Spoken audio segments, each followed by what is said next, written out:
Hey y'all, it's Teacher Rant Wednesday, and yes, I brought something to, excuse me. Listen, I just want to talk about this how we expect the teacher to be everything. Teachers are being overwhelmed, they are burned out because we got to be the teacher, we got to be the counselor, we got to be uh, uh, the cafeteria manager. We gotta do this, do that, do that. Sometimes we want to just teach. We don't want to have to be the behavior coach, this and that. Sometimes we just want to teach. Teachers are burnt out. I'm telling you. Like sometimes when you get to class and you end up dealing with more behaviors than you have to deal with teaching. Sometimes you get to class, you got to deal with behaviors. Let's say you got 5 students with behavior problems. Then you got 6 students who can't speak English, and all 6 of them speak something different. Then you got 4 children who need an IEP. Then you might have two children, 2 children who gonna learn and who gonna you just I'm telling you, just me explaining it to you, it's hard for me to explain it. That's why I'm just ranting today. Teachers are tired. As a music teacher, when I first started teaching music, I found myself teaching more reading and behavior. I barely got to teach music because I was spending so much time on behavior, spending so much time on reading and phonics. Even with 5th graders, I remember my first year teaching my 5th grade, and we were singing "This Land Is Your Land," and we were reading in the book, from the New York is land. And I say, no, y'all, that's not the right way to say it. It is. That's the way we always said it. Y'all couldn't have said it that way. There is no possible way for you to have said Island. But I found myself teaching more reading than anything else. And so I barely got to teach music that year because I spent so much time teaching reading. And then with our school, when I started at my school in Sarasota, we were a F school, and this is when they gave schools grades. And so I poured reading into all of my music lessons, reading and letters and phonics, so that I feel like I helped my school, along with all the other teachers and the principal. We moved that school from a F school to a A school because we all worked together. Everybody, even PE included reading in their lessons. Art would include reading, do things about reading. And so, teachers have to do that. We don't get to really teach what we want to teach or what we need to teach because we spend so much time. This kid coming, oh, I'm hungry. Okay, let me find you something to eat. We the resource room. Oh, I'm cold, and my mama sent me to school without a jacket. Baby, let me try to find you a jacket or something to put on. Oh, my skin itching, and I didn't put no, let me put on, get you some lotion. Even in my room, I keep washcloths that the kids can take and throw away, and some soap just in case they come in smelling, and I don't want the people to be talking about them. So I said, hey, babe, go get you a washcloth. Or sometimes they say, Mr. Jimmy, can I go get a washcloth? Go ahead. Go get you a washcloth. Go to the bathroom. Take a little bit of that soap, squirt it on it, and get under them arms. Do what you got to do. You know, but we spend, and most of the time we don't mind. We don't mind. I don't mind. But sometimes I would love to know what it's like to just teach. I would love to know what it was like to just teach without any of the extra stuff, without, and don't get me wrong, I love teaching. I'm not one of those teachers who will get on here and be like, oh, teaching is so bad and the students have become. I learned a long time ago to teach whoever walks into my room, whether they bad students, good students, smart students, need help students. I teach whoever walked through my door. And I find a way to teach that student.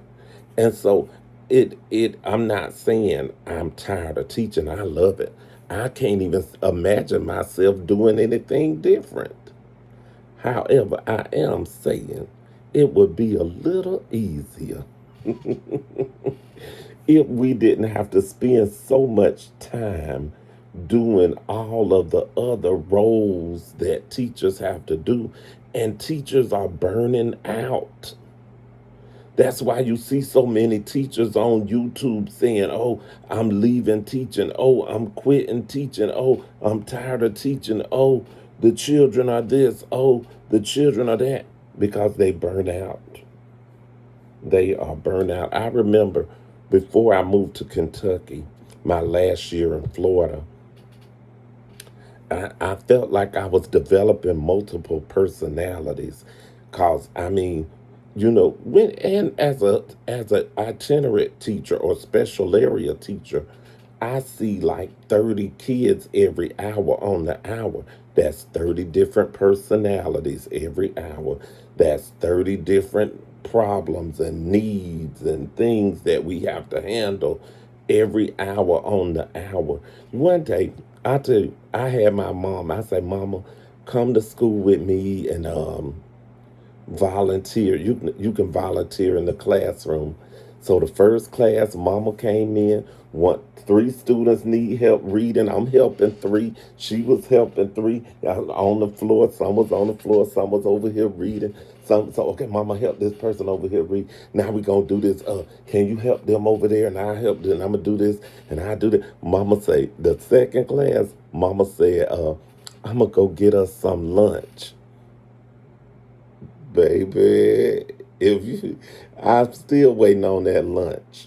That's how overwhelmed she was with trying to be all of those roles and play all of those roles. This person need lotion. This person, oh, he touched me. Oh, this person, I'm hungry. Can I get? Oh, can you tie my shoe? Oh, I need to.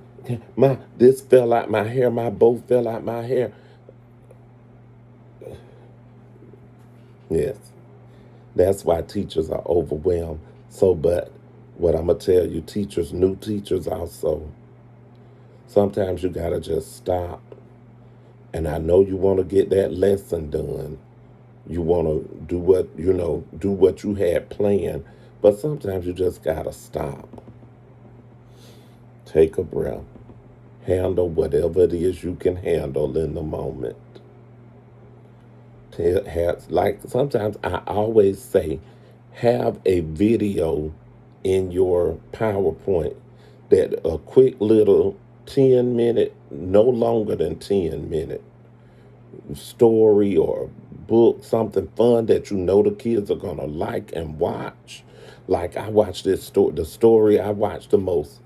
It's gonna seem strange, but I'm telling you, it holds those kids' attention no matter what grade. The story I watched the most, the Three Little Pigs, the Merry Melodies version, Three Little Pigs. It will hold them. Or there's a new one called The Trap Three Little Pigs. Or this story, 50 Below Zero by Robert Munch. If you look on YouTube and put it in there, you will find there are two versions. There's a storybook version and there's like a cartoon version. No matter when I play it, it holds the kids' attention. Older kids, sometimes I will play a Quizlet game like, hey, do you would rather this or rather that, or some kind of Quizlet game, and it holds their attention. Or if you have Chromebooks, Book It. Those kids will get on Book It, and especially if you give prizes to the top 5 winners, they will do it. Anyway, there's just have something that you can, whenever you need to stop, hey, y'all, watch this for a minute. Now, let me handle this. Hey, what you need?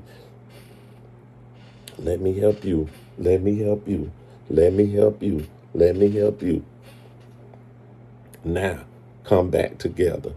Always have you something in your pocket that those kids can do that's going to hold their attention. So, so that, when you need a handle or you need a break, you can stop and take a break, and they are still working and learning and doing things, but you can stop and get things done what you need to do. That's my tip for y'all teachers. But for everybody else, give your teacher a break. Even my mama came to visit my room in Kentucky, and she said, how do you get anything done? There's so many interruptions. Mr. Jimmy, I need to see this person. We need these people. Mr. Jimmy, then this teacher come in, then this, Miss, I'm coming in late because I had to go do this, and we were trying to do artwork. So by the time the person come in late, we got to try to start the project with them to let them get started, but try to finish the project with the other people. It just, teachers are being burned out. But teachers, if you do that trick, if you would stop, have some videos that you know will hold your kids' attention, or games, book it, or some kind of worksheet, have it already set aside that you know will hold their attention. Have it and just be able to stop. Sometimes you can stop the pace of your lesson and just say, hey, we gonna stop for a minute. Boys and girls, watch this quick video while I handle such and such and such. It'll help you. It'll bless you. All right, y'all. Now this is my Wednesday rant, and this is not my norm. I do it on my computer, but my computer been acting ugly, so I gotta do it on my phone. And so y'all see my background is not my fake background. This is my real background. I'm gonna get better, y'all, at this computer stuff. Hopefully, I'll have somebody. A friend said he is going to start recording for me so that I can have like a producer and stuff like that. I'm getting there. And remember, y'all, where the spirit of learning is, there is liberty.